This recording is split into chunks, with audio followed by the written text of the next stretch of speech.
And we're here. Yay. Hello, everybody. Howdy, howdy. Welcome to the swamp and our next venture into helping you have peace of mind, Yes, which yes. is a good way to put it. Hi, Uh-huh. Barbara. And Hi, Barbara. today's today's topic is decision making techniques, Yes. which, Lord, I could still use that today. I think we all Oh my can. goodness. Highly medicated, I wish. I'm not licensed for that, so I Yeah. can't give you any medication opinions. But yeah, there's far too many people that are highly Mm-hmm. medicated. I mean, I get Mm-hmm. medicated for my back, but Mm-hmm. I just saw my pain management doctor this week, and they're like having to cut all of their patients back one dose a day Okay.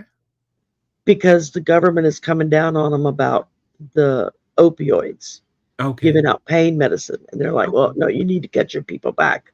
Mm-hmm. And I'm like, okay, they're not living in my shoes. Right. These government officials, it Mm-hmm. may sound like no big deal, cut back one pill a day. Mm-hmm. That one pill sometimes can make all the difference in the world of Mm-hmm. am I able to get up and get out of bed, you Mm-hmm. know? Because I'm not pain free. I haven't been pain free since 1999, the Mm-hmm. day before I got hurt. Right. Um, but I'm pain manageable, and that's the whole point. Mm-hmm. Um, so yeah, Barbara, I'm telling you, it's getting bad. Um, when they gave called in my scripts to my pharmacy Thursday, she was like, if they can't fill it, call us and let us know. They're Mm-hmm. trying to locate all the pharmacies that can fill Oh, medications okay. because half the pharmacies are running out of the meds. They can't Really? fill them even if they wanted to. They Mm-hmm. just don't have it in stock. Mm-hmm. And they can't fill it because the wholesaler doesn't have the same amount that they used to get because the pharmaceutical companies don't make as much as they used to make Okay. because the government told them, "Oh no, there's these people are drug addicts. You need to cut them off." Wow. It's like, "No, we're not drug addicts. We're pain patients." You know, drug Mm-hmm. addicts are the ones that don't need to take medication, Mm-hmm. that are doing whatever they can to get a hold of it. Mm-hmm. Those of us who desperately need it, it's not because of an addiction, it's because of pain levels. Mm-hmm. It's Yeah. like that's what allows me to get up and go to work every day. So Mm-hmm. anyway, I can go off on a whole rant on that. But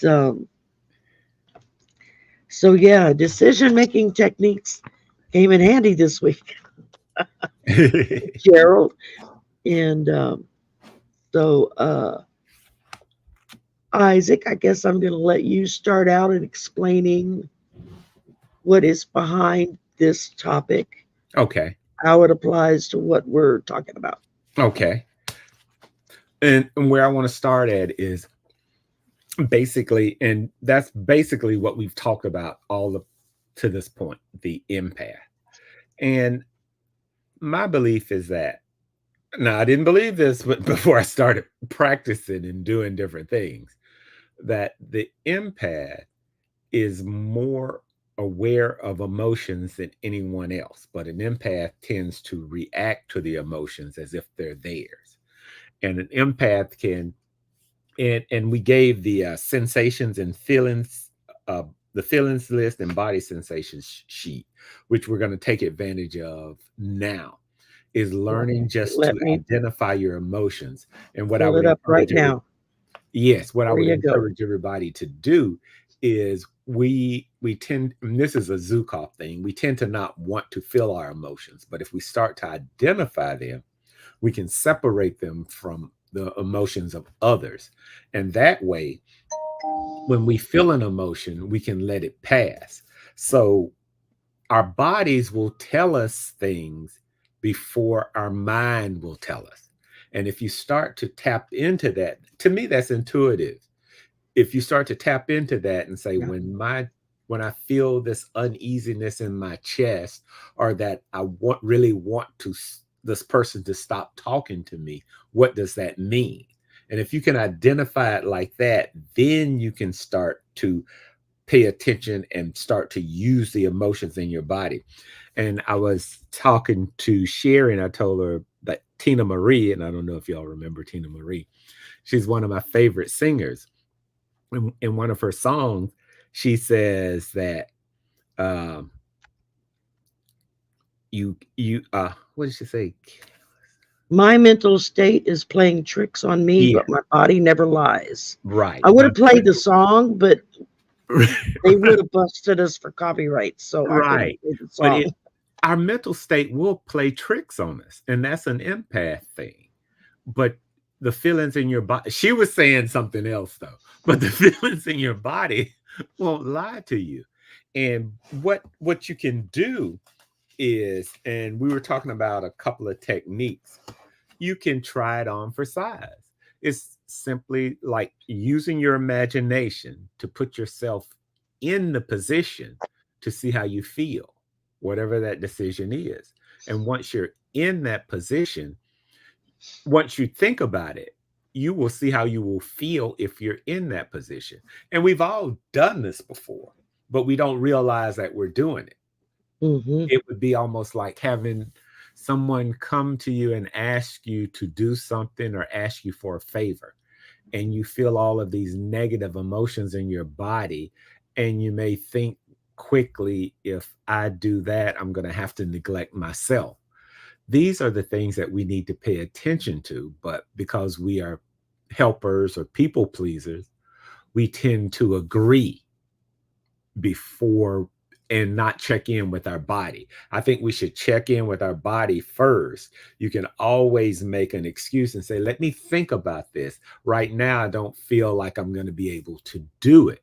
You're going to have to find your own way to say no. That's what I would say to you.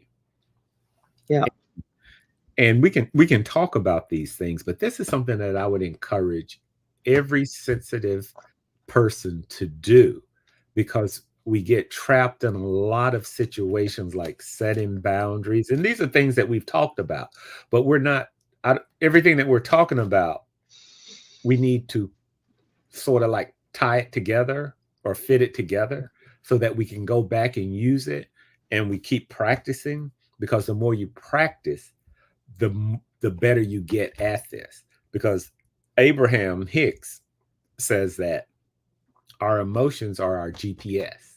They guide us. And that's what we need to start paying attention to. Any comments, exactly, exactly. Jerry?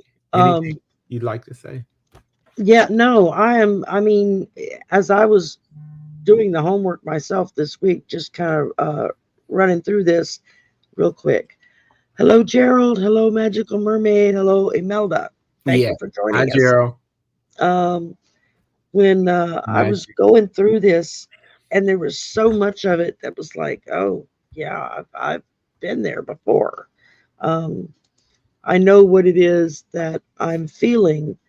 Um, and you're right. You don't even realize that you do it until it's kind of pointed out to you.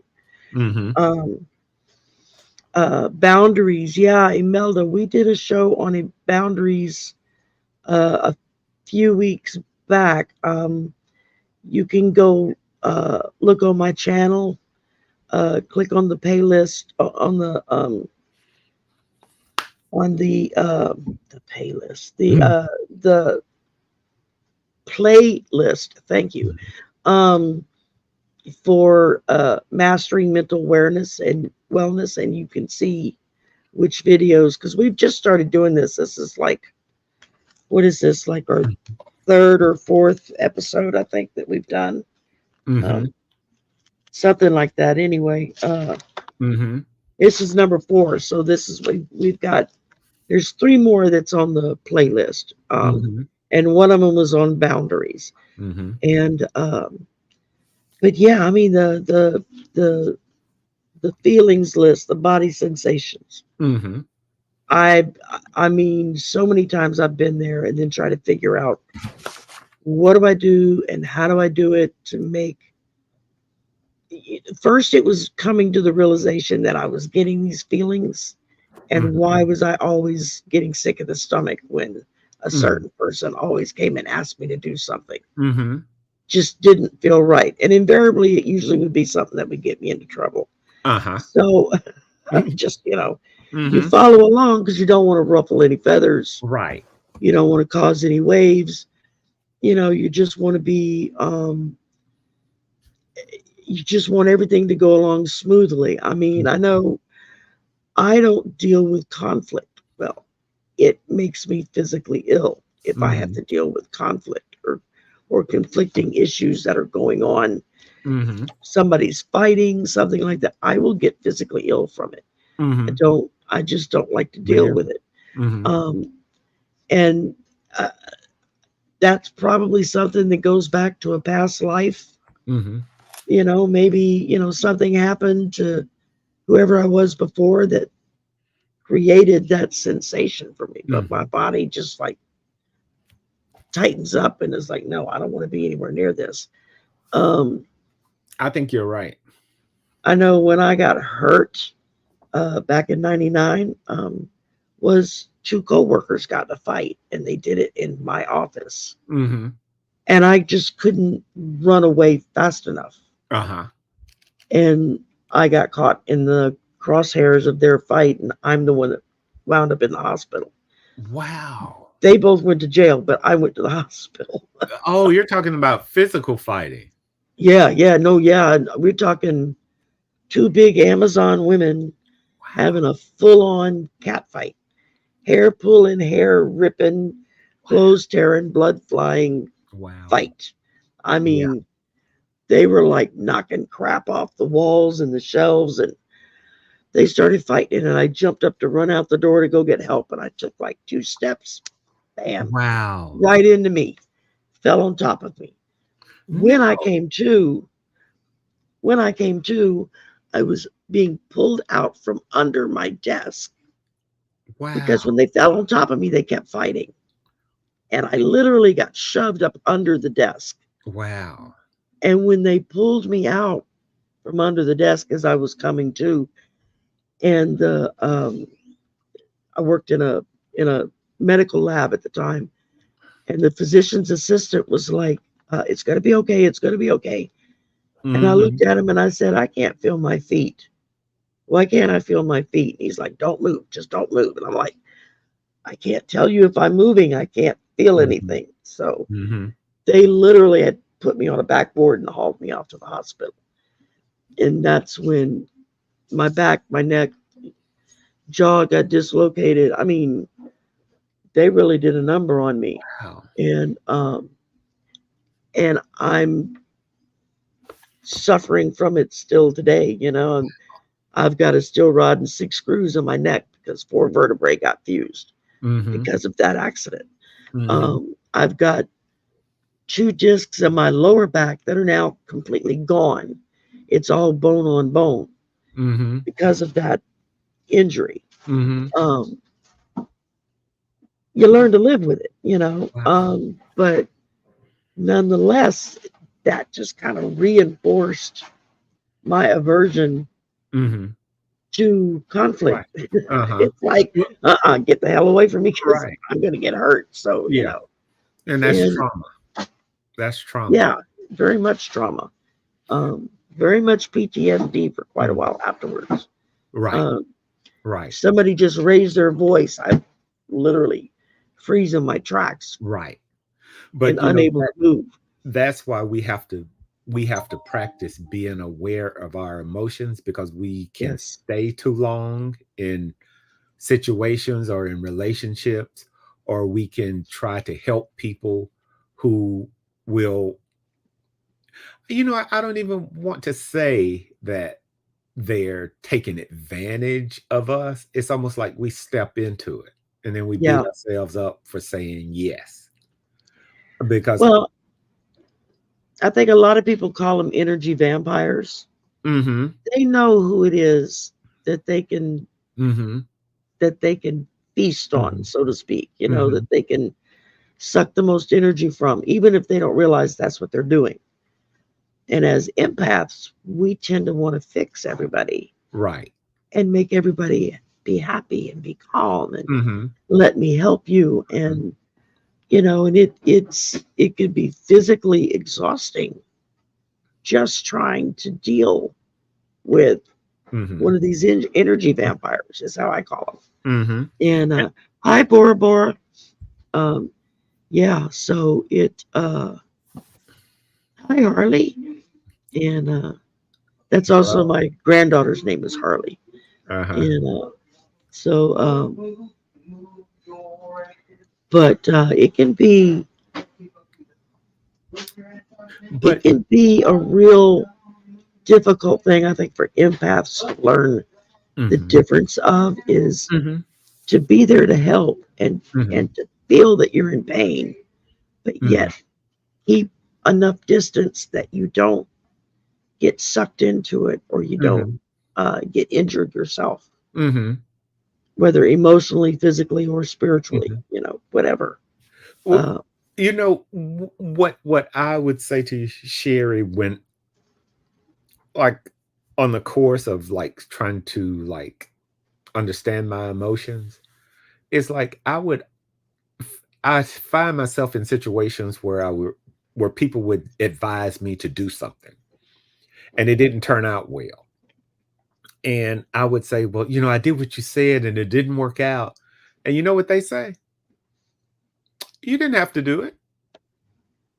And after hearing that probably about the 500th time, I started realizing you're right. I don't have to do it. But you know one yeah, thing, I knew it in the beginning, but it wasn't like I could put it into practice. So yep, what we have to do is we have to learn to practice it and learn to say no in our own way or say things like, you know, that has always frightened me or that just really does a number on me when I do something like that and I'm not going to be able to do it. What are they going to say? No, let it do a number on you. Go ahead and do it. Most people they're clever enough not to say that. But yeah, we have to figure out how to respond in these situations because they don't go away. The lessons keep coming. They just don't go away. exactly, Mhm. exactly. Yeah, we empaths are so much easier to be taken advantage of Mhm. because, like I Mhm. said, those that tend to feed off of that energy, Mhm. they recognize us from the Yeah. get go. And they know, most of them know either instinctively or from years of practice Mhm. how to phrase and word things Right. so that we're more than willing to step in and help Yeah. when But that's the last thing we need to do. empaths are also lie detectors, and we feel it right away. We feel this Yeah. person is a manipulator, especially we know when we're being manipulated. And Yeah. what Once we open ourselves up to it, I think, yeah, you're right. yeah, we don't have a response to it though because we don't think that we can because I think that we think that this is the way we are, but we have to learn other ways to respond. If that makes sense. It's not that It does. because it makes Yes. us feel like we're crazy because I knew this person was manipulating, but I went for it anyway. It doesn't mean Right. that there's something wrong with us. It means that we don't have a different response yet. We have to practice that. Right. We don't know how to say no and not get sucked into whatever it is that they're Mhm. wanting us to do for them Yes. because we're always so busy trying to people please everybody. Mhm. Everybody get along, everybody be Mhm. nice, everybody play well Right. together. Mhm. Um, Hi Sylvia, hi D'Alloway, and So yeah, it can be very traumatizing, one, Mm-hmm. exhausting, two, um, and emotionally draining, three, Yes. when you allow yourself to be taken advantage of. Right. And And you of course, beat you have people. I'm sorry. Go ahead. and you beat yourself up afterward. I'm sorry. Right. Right. Because you let people talk you into thinking that if I don't help them, then you know the most horrible thing in the world is going to happen. Which no, it's not. It'll work its way out, or they'll figure out how to deal with it. But Mm-hmm. I mean, there comes a point when you have to learn to say no. And I get fussed out about that a lot. About Let me you don't say say this. no enough. Let me say this. That's why I said an empath needs to learn their own way of saying no. If you tell an empath to go in there and say no to whoever it is, that's one of the most frightening things you can tell an empath. It's almost like saying, take your lawn chair, sink to the bottom of the pool, and take some deep breaths because it sounds crazy to an empath. Yeah, You don't have to do it tomorrow. You just have to have the idea that I'm going to start doing this, and then you will move toward it. It's going to be a practice. It's not something you're going to decide today and do tomorrow. exactly. And that's one of the things that I like about the one of the guidance tools that you had listed out was try it on for size Yeah. exercise, Mm-hmm. to run it through. And we all do this. We will have Mm-hmm. a whole conversation in our Mm-hmm. brain of Mm-hmm. something that we're getting ready to deal with. Mm-hmm. We've already got it worked out how it's going to come out, Right. what's going to be said, how it's going to be said, who's going to say it. Mm-hmm. Where we get in trouble is when that gets blown out of the water because the other person hit you out of left field. Yes. And so then you got to freeze up because, oh, how do I respond to this? Mm-hmm. And as empaths, instead of saying, well, I appreciate that, but I Mm-hmm. just can't do it today or tomorrow or whatever. Mm-hmm. Um, and that's the hard part is learn to me, I think that's the hard part is Mm-hmm. learning to recognize when is the right time to step in and help and when is the right time Mm-hmm. to step back and say, yeah, no, that's something you got to deal with. But Um, that's what empaths have to practice. When is it good to help, and when is my help not working? Milda said something about she had to leave a a job because of job, food yeah, shortages, and her sister had to leave a job. The thing that I would say there, and that's our other technique, is finding surrogate, yeah, compassionate guidance for yourself. And you can use a surrogate. You can say, if you take a loved one and you say, if my loved one were in this situation with these people, how would I like them to respond? Your answer will come in just like that. You yeah, just have to figure out. So you know what to do. You just have to figure out how to do it and when to do it. yeah, Because most of the time, when an empath gets into a situation like that, and people are maybe their voices or their tone of their voice, we think it's an argument. We think, okay, if I talk to you, that means we have to argue, and I don't want to argue. But it doesn't mean that. It means we can calmly say what we need to say. hmm But it takes practice, and we have to start somewhere. Because if it causes us to leave and sometimes you do have to leave a job. I'm going to say that oh sometimes yeah, you have to realize that there's some people that I don't even want to put up with. yeah. So Or else your life and your family life will suffer for yes, staying on. yes, I yes, did that for 14 years at the job where I got hurt. yeah, I had been very unhappy in that job for a very long mm, time because it just things were not going well. And But at the time, it was like, I can't afford to walk away. Right. How am I going to pay my bills? Right. I've got a kid to feed Mm-hmm. and stuff. Right. And so it's hard Mm-hmm. to make those decisions when Mm-hmm. you have other extenuating circumstances coming in and kind of weighing you down. And I think that's where we have to practice saying no. Right. Right. You It's know, all a find somebody you can uh-huh. role play with, and Yes. Yes. It's all a practice. You know what I've done in the past is like when there was somebody that I had to mm, for lack of tell off. I would find somebody and I would tell them I'm going to say this and I'm going to say this and then I'm going to tell them this. And if they do this, I'm going to do this. And by the time I got in the situation, I didn't have any energy left. yeah, I started practicing. I'm going to save all this for this situation. And usually I could do it calmly. And that's going to work best for an empath. If you can do it calmly, you can let the person yell because we've heard yelling before. We know what it sounds like. We don't yeah, have to let them take us off of our game. We can still say, well, I see you might be upset, but this is where I stand on this. yeah. We And have I to. think that's another hard part for empaths is Mhm. standing up for ourselves, Yeah. Yeah. because usually we get vilified when we do it. Uh huh. Oh, you're only thinking of yourself. You don't care. You don't love me. Yeah. You don't this. You don't that. And it's like, no, it's because I need to take care of me right now. But see, think about it, Sherry. Those are trigger words for an empath because Hmm.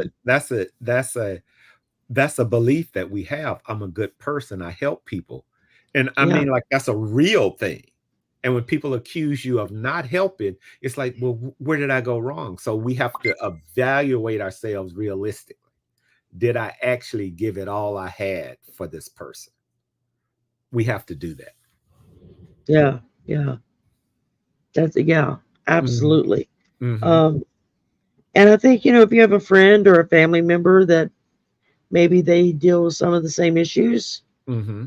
see if they want to get together and do role play. Like I said, Hmm. come up with different scenarios and Hmm. then pretend like how would I normally handle it? Right. And then how would I handle it if I did XYZ, you Right. know? Right. Um, and I think that helps us to respond in the moment Hmm. to when we get that instant feeling of, oh yeah, something's not right here, Hmm. you And you know know? one thing too, Sherry, the role playing. Think about it. If you've never said it before, you don't have the words to say it. It doesn't feel right. It's gonna get stuck in your throat. Hmm. But if you've practiced it with someone, most likely you're going to be able to say it. So I think you're right. I think that's absolutely wonderful, a wonderful idea. But we think to ourselves, I should be able to do this. I shouldn't have to do this. But sometimes you have to put a little work in to get to where you want to be. You won't have to do that all the time. Right, right. I mean, and like I said, sometimes it is the right time to step in and Yeah. be involved. Yes. Um, I think it's learning to know the difference Hmm. is what makes a big change for us. Hmm. Um,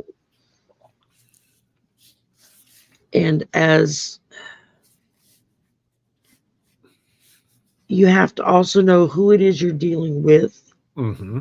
If Yeah. it's a family member that you can't get away from, Yeah. then you have to learn how to deal with that family member without A, triggering them, and B, triggering you, Hmm. right? Hmm. You have to learn how to avoid the situation or to be able to kind of cut it off at the pass before it Hmm. gets started. Um, then if you're in a caretaking situation where you're Hmm. taking care of someone, Hmm. family member, friend, a client, whatever, it's that's another learning curve altogether, because Hmm. this person is sick. And so Hmm. you're trying to do your best for them Hmm. to help them feel better. Even if they'll never be well, at least they can feel a little better Mm-hmm. today. Mm-hmm. And that's another really difficult Mm-hmm.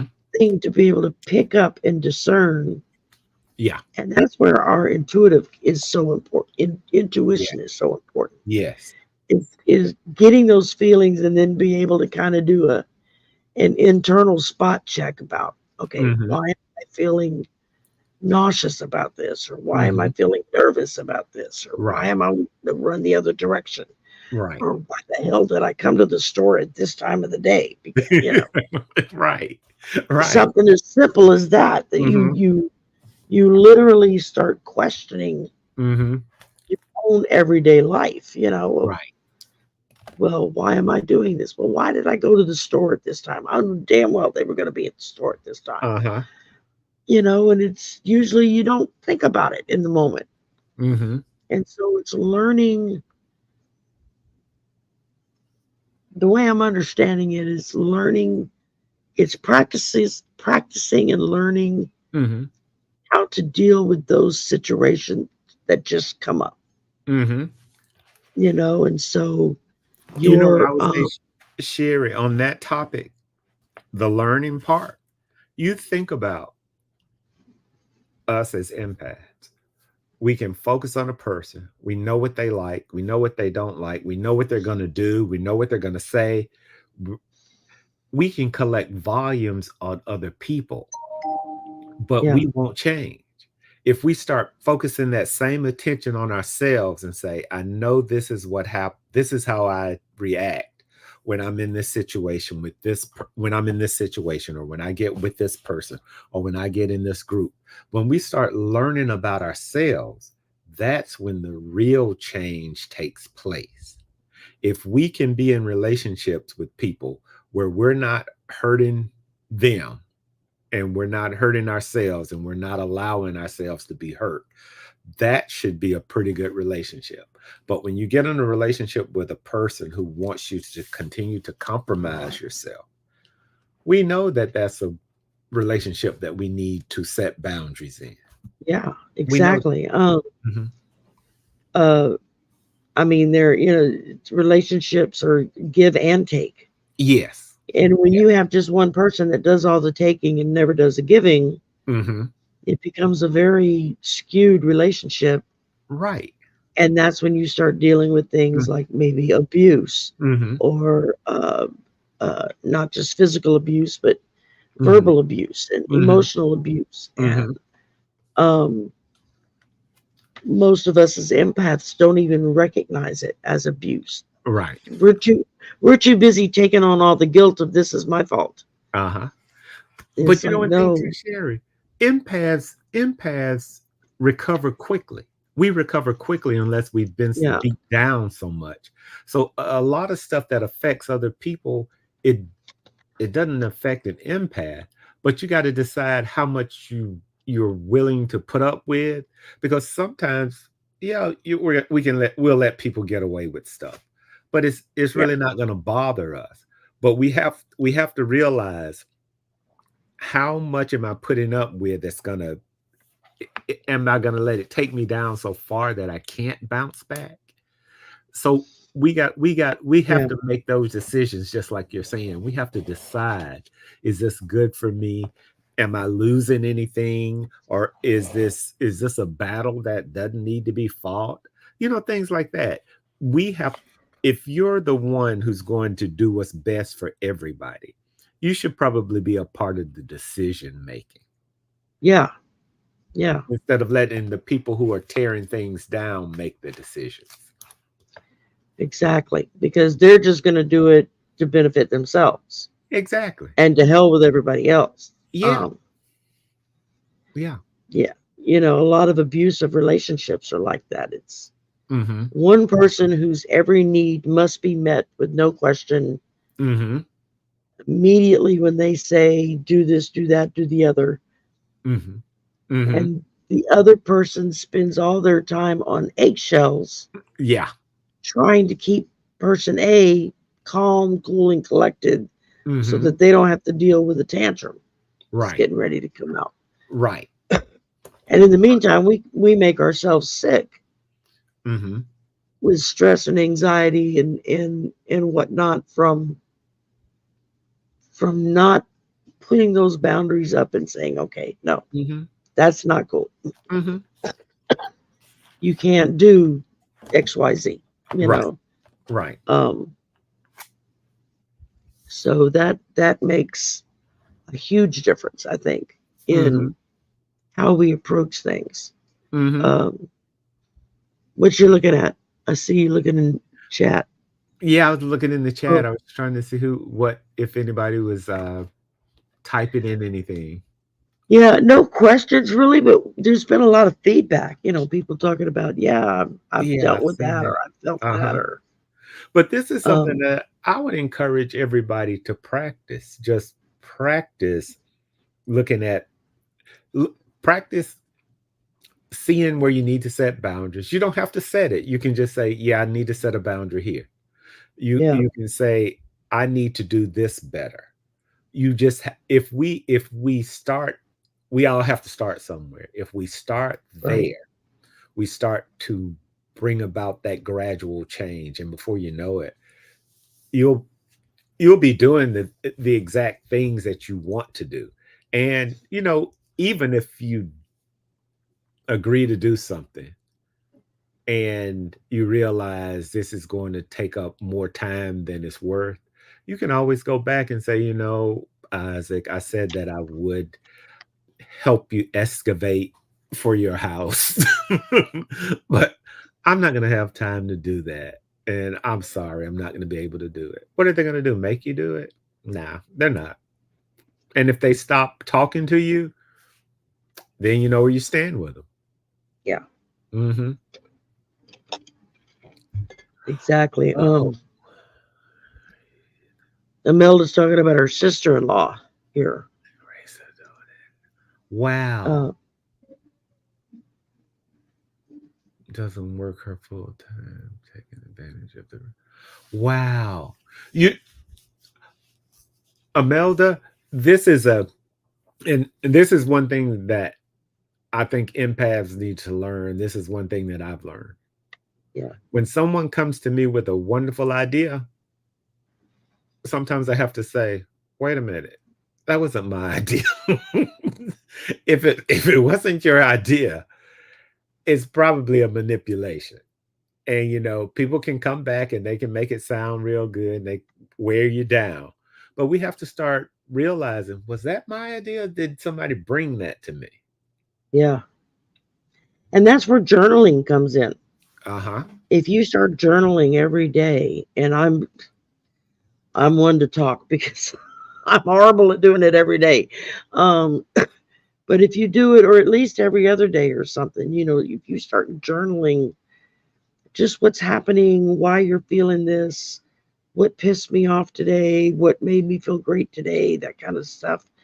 Um, Over a period of time, you can look back and see a pattern Yes. of what was being done, who were you with, what were they demanding of you, Mm-hmm. and why did you feel this outcome.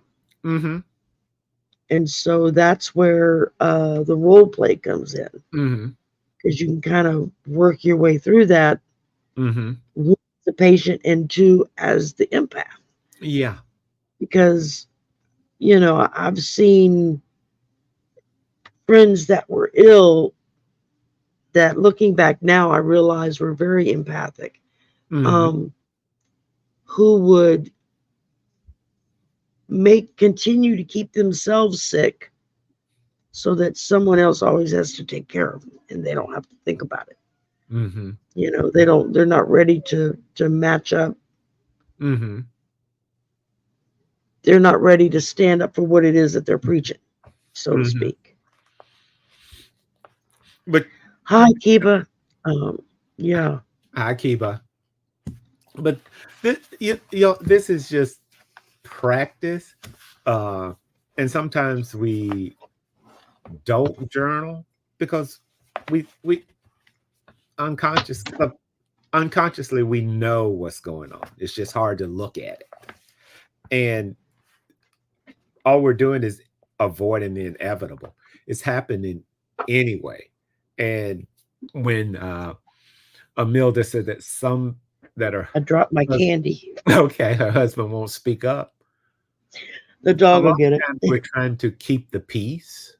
We don't want to rock the boat, but sometimes we need to rock the boat and say, I can see where you're going or that you want to do this, but I just want to go on record as saying I'm not comfortable with it. I can't stop you from doing it. I just don't want you to think that I'm okay with it. You know, we Hmm. don't have to stop people, but that's our thing. It's like we will use our emotions trying to stop a train wreck. And Hmm. sometimes all we can do is speak up honestly about it. And And that's a very hard thing to do, because yeah, as an well, empath, your natural instinct is mhm, to say and spout comforting words, yeah, yeah, agreeable words, uh-huh. so that we don't rock the boat. Hmm.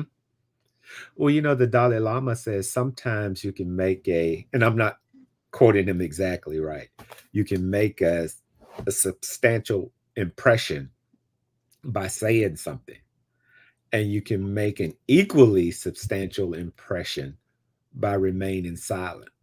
Hmm. It's something like that. But you don't have to comment on it everything. But Right. we just have to know. And the more you know or let yourself be aware,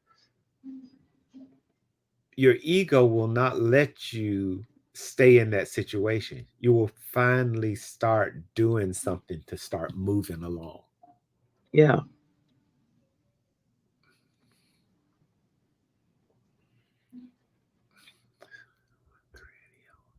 Yep, yep. Uh Book Bewitched says that a lot of journaling, as soon as one thing is healed, another. Something else happens. Yeah. But you know one thing, there's always going to be something else. Always. But It's if the same thing if you do shadow work or mirror work. I right, mean, right. you're dealing with your own Hmm. inner demons, I guess you could say. Hmm. And hi, Kiva. And as you as you face one topic Hmm. and deal with that issue, Hmm. as soon as it is resolved and you're able to put that away, okay, Hmm. I've worked my way through that now. I don't have to worry about it really anymore. Hmm. There's something else waiting in that mirror for you to come back and look at. Yeah. Hmm. Yeah. Um, I just had Val did an Akashic Records reading on me, Hmm. and we discovered several things, a couple of items from past lives, but a couple of things from my current life Hmm. that were truly holding me back that we had to then face and try to clear during the reading so that it Hmm. could be out of the way and I could move Hmm. forward.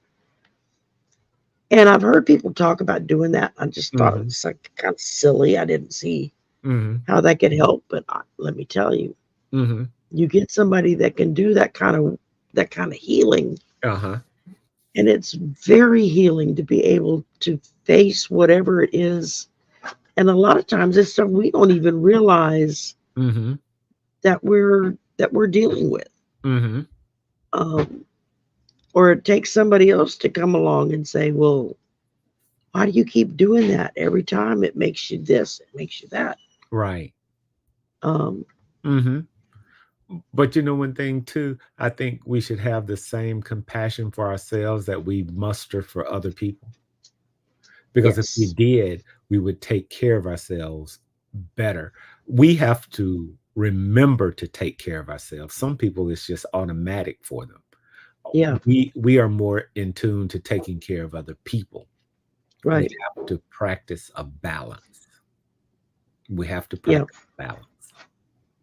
And I firsthand dealt with that when my mom had dementia. I mean, I would push myself to the breaking point taking care of her because if I tried to do something for myself, Hmm. oh, the guilt I would feel.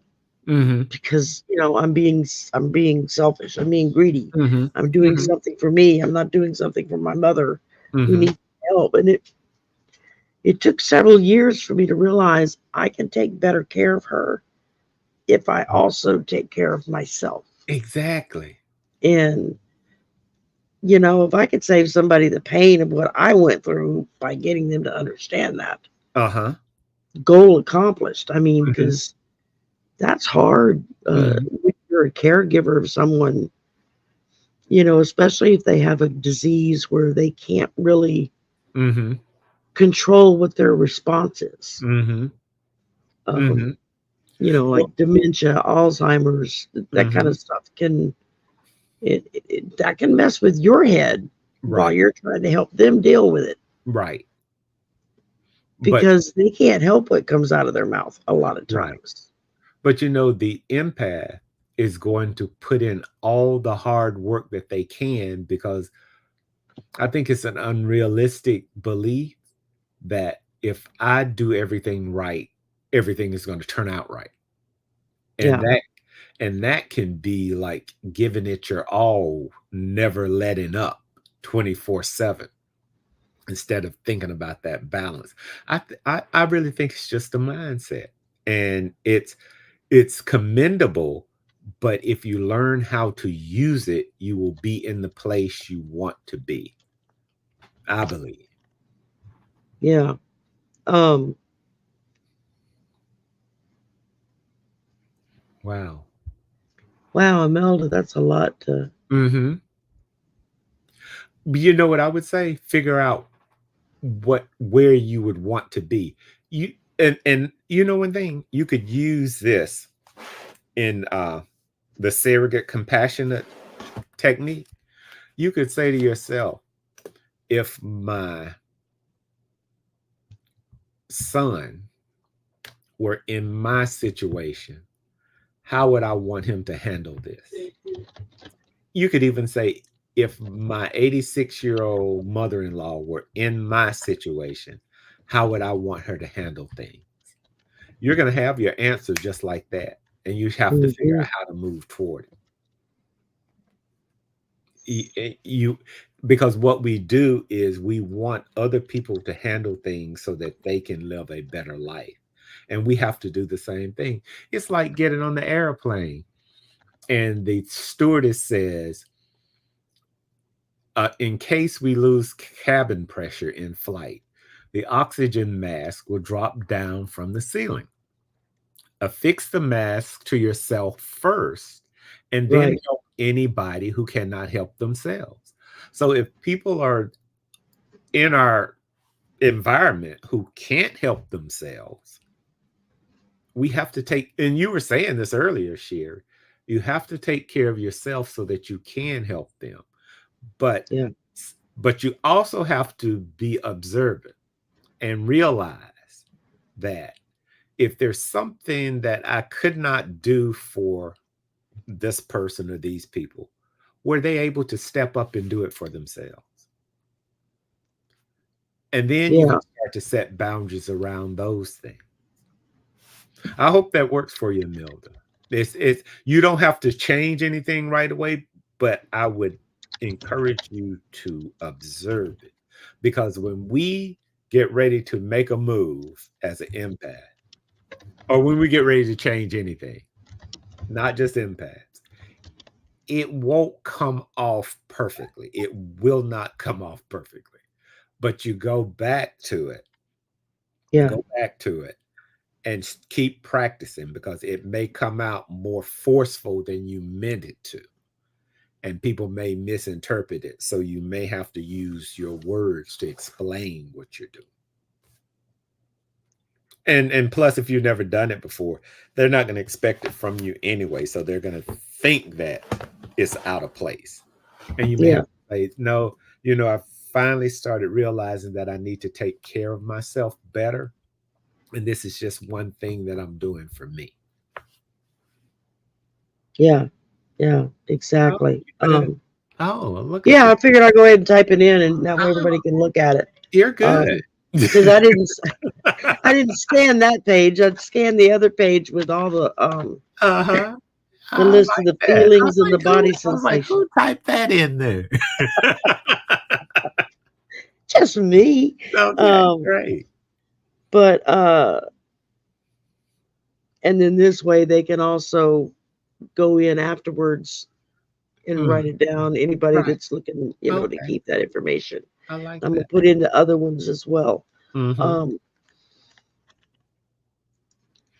But Forgot yeah, where I was going with the next statement. I she said she right screams. out my brain. Right. Um, But yo, this is something that we just I think we were put here to learn. And yes, we all came in with some great everybody's got some things that works best for them, that they do well. So we have to figure out what do we need to do in our own lives to ensure that we continue to do well or do the things that we want to do. I mean, like some people come in and they're very manipulative, but do you know that manipulative people could manipulate for the good of all concerned? But they don't, some people tend not to do that. It's like they shrink their world. And I think what we need to do is open our world up more. Uh, and I want to stick on the subject of empath. We narrow our world to the person in front of us or the group in front of yeah, us.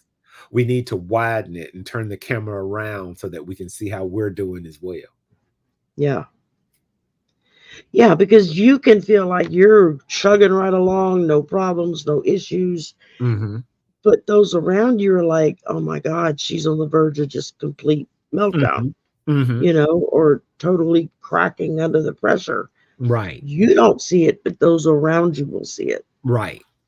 So Mm-hmm. again, if you have somebody that you can Mm-hmm. practice working all this stuff out with, then it easier on you Mm-hmm. if you have to pull out of something. Mm-hmm. Right. I'm thinking of right now what's happening in England with Princess Catherine, Prince William. Yeah. People have been going batshit crazy, pardon the French, Yeah. because nobody knew what happened to her, because nobody said anything, Right. because they were waiting till school went into break so the children would be home so they could explain to the children, Mm-hmm. Mommy has cancer, Mommy's taking care of it. I'm Mm-hmm. going to be going to the doctors, but I'm going to be okay. Mm-hmm. We're not dealing with teenagers here. We're dealing with little kids. Mm-hmm. So it's to be able to explain that to them so they can understand it and Mm-hmm. aren't terrified. Mm-hmm. People were accusing her husband of abusing her, of Mm-hmm. cheating on her, of wanting to divorce her, of just all of these horrific things people were coming up with.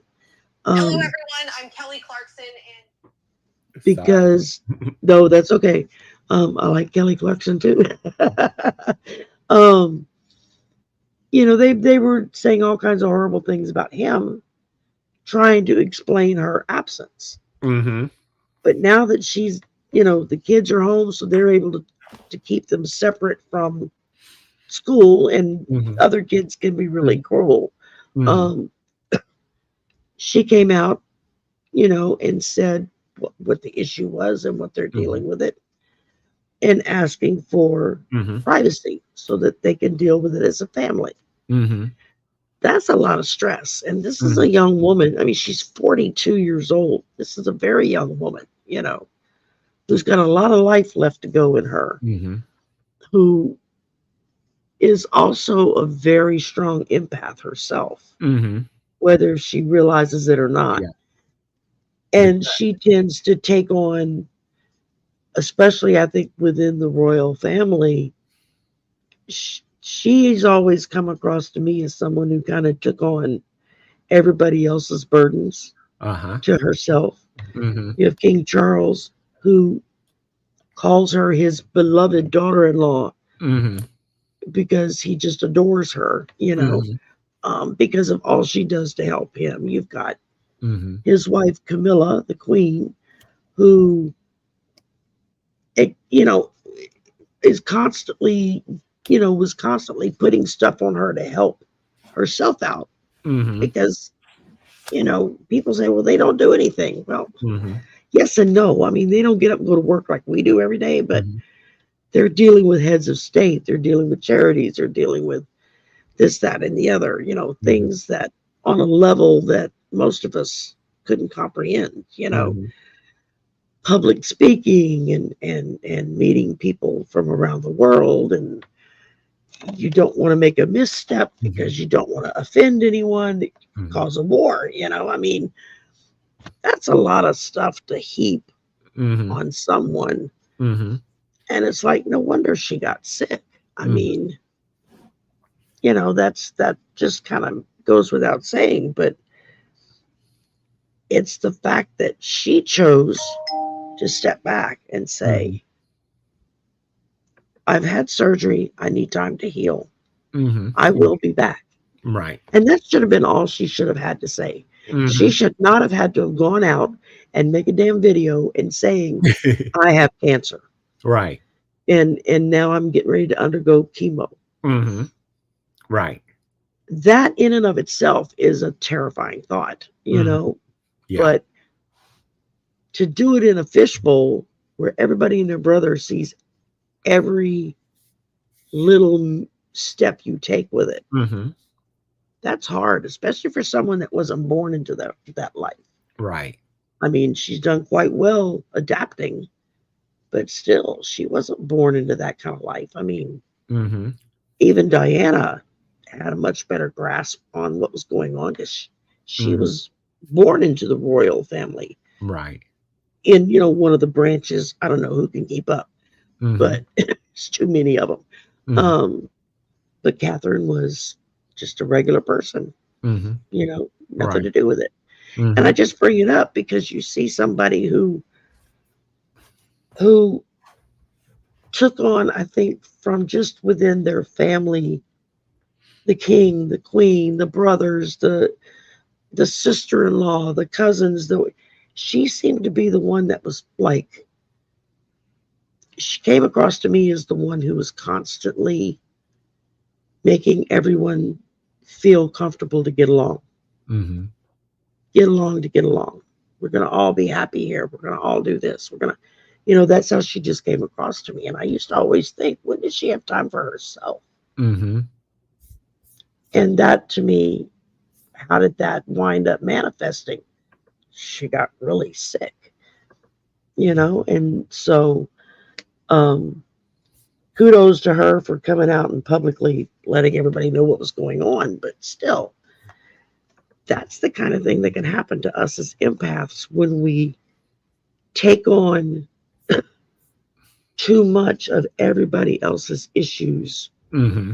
especially when you're in that tightly compacted family life with so many different members that are all interwoven and you're trying to keep the peace. Yeah. You Yeah. know, you what happens, you get sick Yes. That's a lot of and stress. a lot of stress. And stress can do all kinds of things to a person, Mm-hmm. which as an empath, we have to be careful about, Mm-hmm. and we have to make those decisions of, do we say yes? Do we say no? Mm-hmm. Do we step back or do we step forward and deal with something? Mm-hmm. Mm-hmm. And that's part of our burden to bear, so to speak, is Yeah. knowing the difference. Mm-hmm. Um, Okay.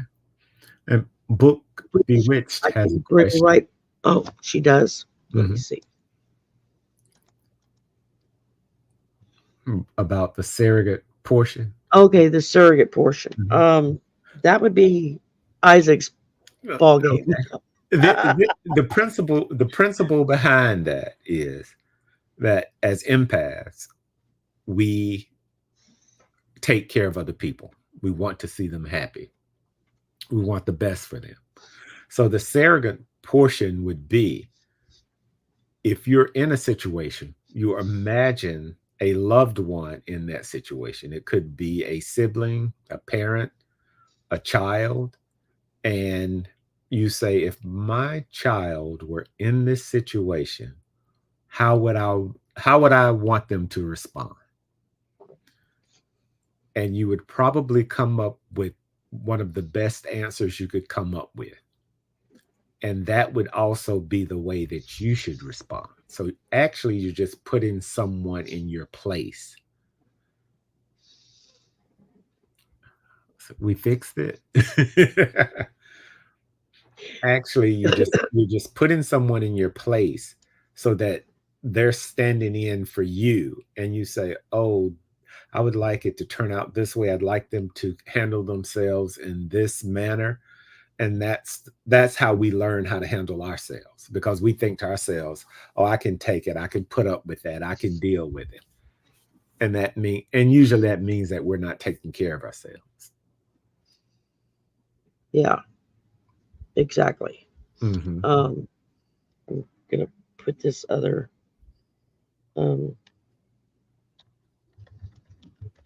You can keep talking. I'm gonna type. Okay. I was trying to join the chat, but it was like I had to go through other stuff, so I decided no, I'll leave that alone. That's why I tried to go on my phone, and I was gonna lower the volume so that I could get on it, and I turned the volume up. So that was a mistake on my part. Okay. Okay. She says it makes sense to her because Okay. Good. Mm-hmm. Because that's something that we often do. We can be there for others, but this is just simply teaching us to be there for ourselves. Because see, the whole point about it is we say a lot, "I didn't know how to respond. I didn't know what to do." But we do. The way you tap into it is if my loved one were in this situation and you could come up with an answer, that means we can come up with an answer for ourselves. Yeah. Mm-hmm. Absolutely. Because a lot of times we will take something on and deal with it ourselves that we would be horrified if we knew that our child was having to deal with that. Amelia says she's going to impress her therapist. I hope your therapist is more spiritual, because that's going to come from like a spiritual place. She may say, "What? Never heard of that." Oh my goodness. Well, see, we're already helping somebody help their therapist deal with stuff. Yeah. Um, Yeah, because when I'm with Sherry, I'm working as I do use my background as a therapist, but it's mostly from a spiritual perspective. yeah, because Isaac's the real deal. He's the real counselor. Mhm. I'm just going on years of psych classes Mhm. and what I remembered, Mhm. so no professional training whatsoever. Mhm. Um, except I've always seemed to be the one that everybody comes to with their problem. Mhm. Yeah. And this is our disclaimer. This isn't therapy. This is just self-help. Yeah, suggestions that you can incorporate into your lifestyle. Amilda's laughing. Yeah, she probably wouldn't understand if you said surrogate. You could use it with her and say that you're using surrogate compassionate guidance, and she'd probably say, "All right, that makes sense." But she probably wouldn't understand it from a therapeutic perspective, because we're more spiritual. Yeah, on it's this. But do y'all, then Sherry? again she may look at you and say, "Where the hell did you hear that?" Right, right. But do y'all I don't think most people realize, the more I studied counseling, the more I realized a lot of the things that they do come from the spiritual community. Yeah, A lot of it. because you have a lot of empaths that become counselors Yes.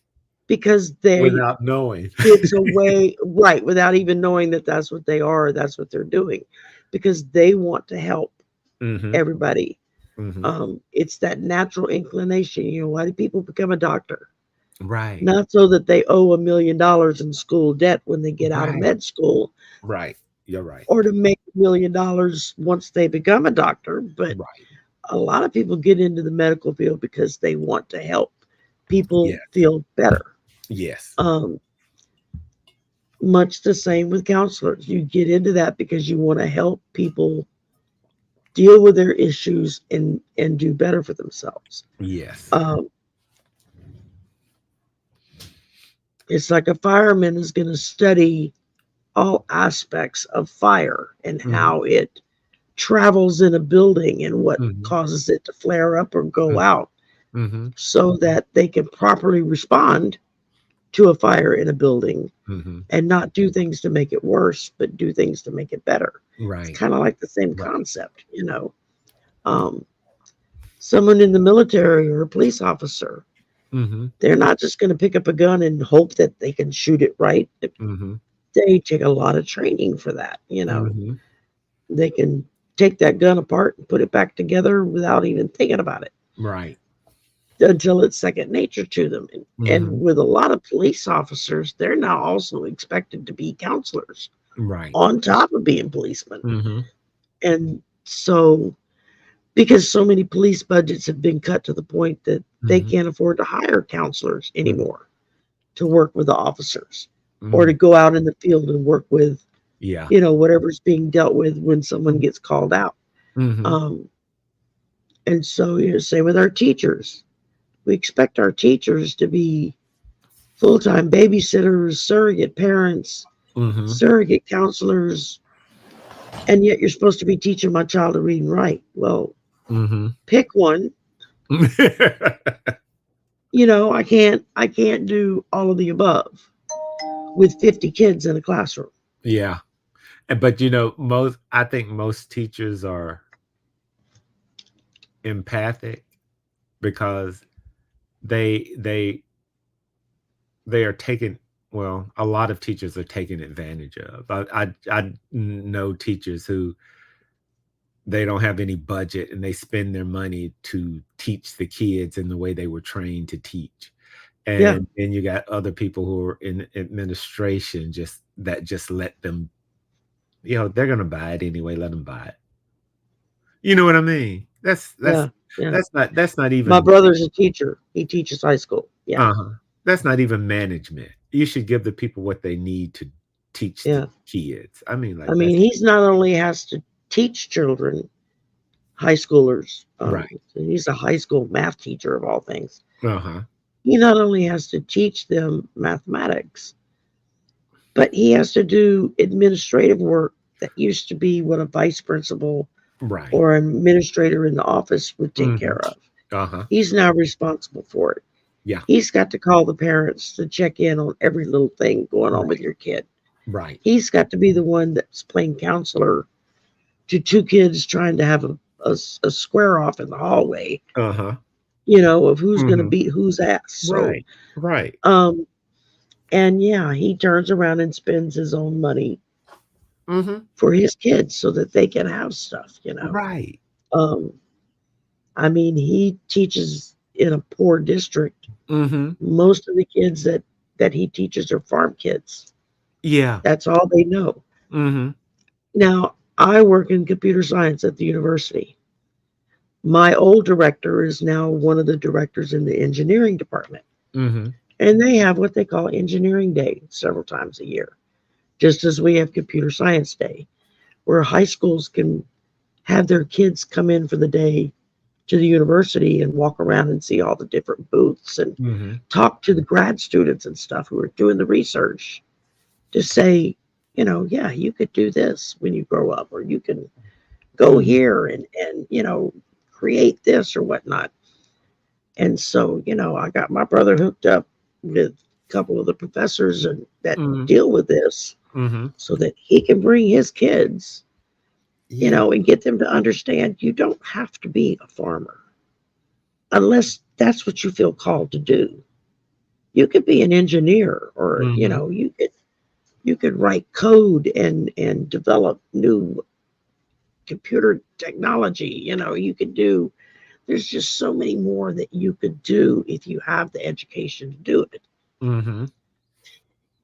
And STEM is unfortunately one of the worst aspects of public education Mhm. anywhere in the country, much Mm. less in the South, because they don't have the funding for it. They don't push it. Most of the time, the teachers they hire don't know how to do it themselves. Mm. So, how are you going to teach it if you don't know what you're doing? Right. So yeah, it can be very stressful on teachers of, you know, all aspects of, who they're teaching, whether if it's the little ones or the older ones. Um,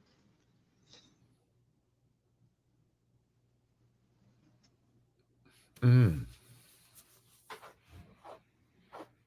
yeah, Book, I hear you. I'm, Mm-hmm. when I went from being someone's daughter to someone's wife to someone's mother, but I didn't know who I was. I was fulfilling all these roles. And when my husband passed, suddenly I wasn't a wife anymore. Well, what does that mean? My son was just turned 17, about to turn 18 and go out on his own. Well, so I'm not technically a full-time mom anymore. Mm-hmm. What what do I do? What do I do with myself? I Mm-hmm. had no clue. Mm-hmm. And of course, the area where I lived, well-meaning friends and whatnot that wanted to keep me in the box of where I had always been. You're this person. They Mm-hmm. didn't want me to get out of the box and figure out, Right. well, Right. who's Sherry?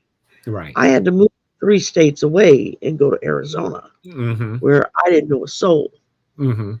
didn't have a job, didn't have a place to live, didn't have nothing.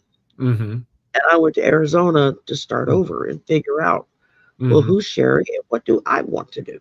Mm-hmm. I'm still trying to figure that out, but at least now Mm-hmm. I'm a little closer than I was then. Right. And it's hard to break out of that mold where you get kind of put in, Mm-hmm. especially if it's a mold that for women, I think it's harder because Mm-hmm. we're expected to be Mm-hmm. this, and this, Mm-hmm. all while being a woman at the same time. Mm-hmm. Men have the same problem because men are expected to do this, and this because they're the man of the house. Mm-hmm. Maybe they don't want to be the one that's working and bringing in the bacon. Maybe their wife can make better money than they Mm-hmm. can. And they're perfectly happy to stay home and raise the kids. Mm-hmm. That kind of life can get a lot of pushback from Mm-hmm. others outside of the family, Mm-hmm. you know? And So, one thing too, it sounds like a lot of time was spent investing in others, which that's commendable. There's nothing wrong with that. And what I would say is right now we just are where we are. So we start to figure out, well, what do I like? Do I see people gathering? Do I really like that? Or am I more of a person who likes to be on my own? I think it yeah. would be about figuring ourselves out and then moving from that point. We don't have to, Hmm. it doesn't have to be something that's going to make a total You don't change. have to run away 3 states to do it. Okay, okay, that's right. That's right. Sometimes, hey, sometimes you feel like you just got Sometimes to there's do no that. choice, but Yeah, right. maybe you don't I have just to do that. So, right. Maybe you don't have to do that, but just start focusing your attention on yourself because what you yeah. focus on grows. And that I got that from a Jan Van Zant. What you focus on grows. Oh, I Hmm. like that. It is visceral because it starts making you think about you. If Yeah. my children were in this situation, what would I tell them to do? That means you got the information on board. You just have to Yeah. figure out how to tap into it. But like I said, as an empath, we say, "Oh, I can put up with this a little bit longer. I I'm not going to let this bother me." But it's almost like, what empaths do. It's almost like everybody else is living their lives. They're living their lives. And I picture like the boxer in the boxing ring, and we're just sitting there and we're waiting. We're sitting in our corner, and somebody says, "I got this problem," and then we jump up, ding, and we go to slinging. And then once we fix their problem, we go back to our corner. Yeah. No, it shouldn't be like that. It doesn't. Let me Yeah. say it. It doesn't have to be like that. It Right. doesn't have to be. We should be doing things for ourselves as well. Just because you And if we're do not things, careful, we become the most miserable people in the world because no. we completely suppress our desires of what we want in life. Right, right. Can you imagine what the world would be like if more empathic people were engaged on the job instead of standing back and supporting the people who are going to tear things down? Yeah. I mean, like, I mean, think about it. If the Congress and the Senate had yeah, 90% empaths in there who actually cared about what they were doing, what could get accomplished in this country?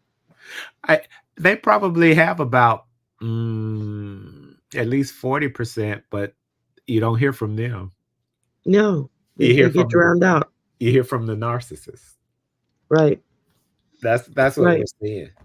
Because they make the most noise. So, Yes, and the empath, and we tend to not make noise. Yeah, we right. tend to not make noise. And when we make noise, it drains us. That's why we have to figure out a way to do it in a way that is self-promoting, Yeah, that is not harming ourselves or other people.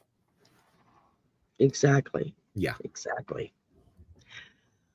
Well, guys, we've been here for an hour and 15 minutes. We ran a little over. We've been trying to keep it at an hour because most people get bored after an hour and they move on. Yeah. So Yeah. I don't want to bore anybody to tears. And I don't want to impose on Isaac's time. It is his day off.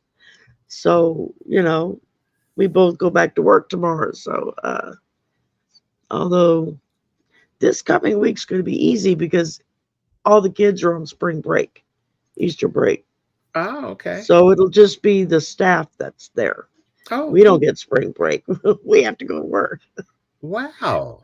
We get Friday off, Good Friday, and then the Monday after Easter we get off. Okay. All right. But Well, at least you get so something. yeah, we get a 4-day weekend to gorge on chocolate. That's about it.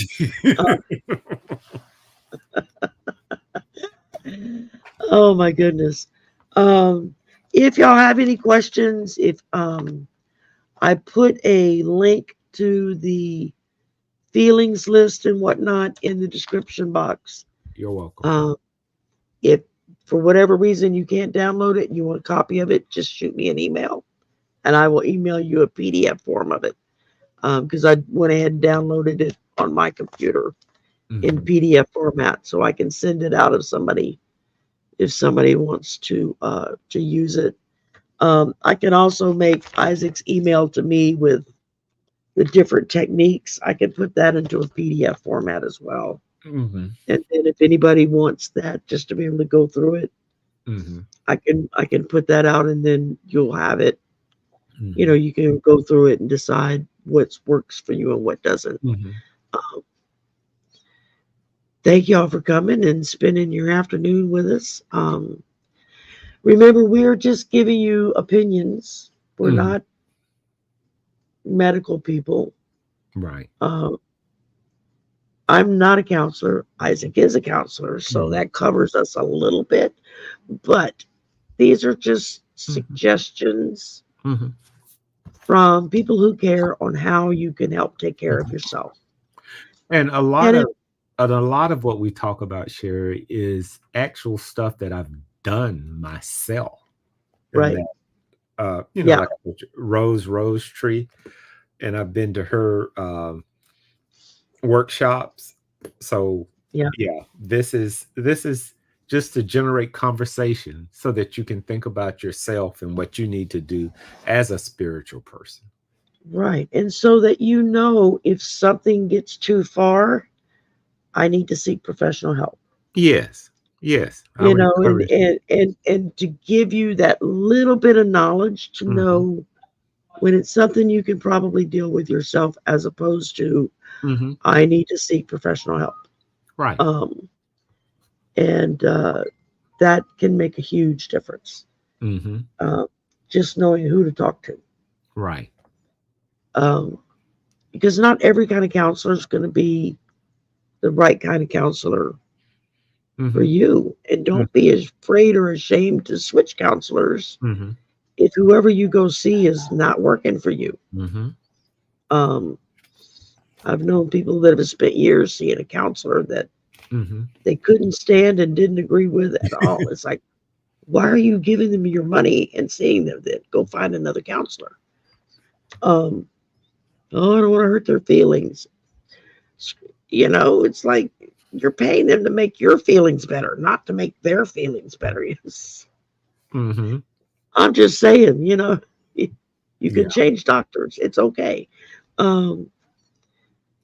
Anything else you can think to tie it up with, Isaac? No, I would just encourage everyone to practice self-care. And if you think you need counseling, seek out counseling. I have a lot of faith in counselors. So Yeah, I do too. do what you need to do to take care of you, because most people out there are trying to take care of themselves. That's right. Mm-hmm. That's right. And you can't help others if you don't help yourself, Exactly. so that you've got the strength to take care of other people. Mm-hmm. Thank y'all again for coming. Next weekend, I will post a poll on my community tab of 3 topics. You get to choose what the next show's content will be. Mm-hmm. So go to the community tab, look for the poll, and you can take it. And then the winner, I will give it a few days running, and then usually by Wednesday of the week that we're going to read, of the week that we're going to have the show, I'll go in and see which topic wins. I let Isaac know, and then we go from there. Yeah. Now, the week leading up to the next show, I'll be in California, so I might do all of this like early this coming week instead of next week, because I'll be gone. So that way, we'll kind of y'all have an idea of what we're going to discuss, and it's already a done deal, and I don't have to freak out when I get home trying to put it all together at the last minute. Yeah. Just what happens when you're a procrastinator, of which I excellence in. Okay. I'm forever making it wait till the last damn minute, then I'm running around like crazy to do it. So y'all have a lovely week. Thank you very, very much for being here. Isaac, thank you as always for your time. Thank you. And your friendship and your smile, Yes. and your joy. And I just enjoy spending time with you. So this gives me a good reason. And we will see y'all on the 14th. April 14th is when we'll be back. Okay. So April 4th. y'all be good. Have a good week. And we Okay. will see you soon. Bye. Bye for now.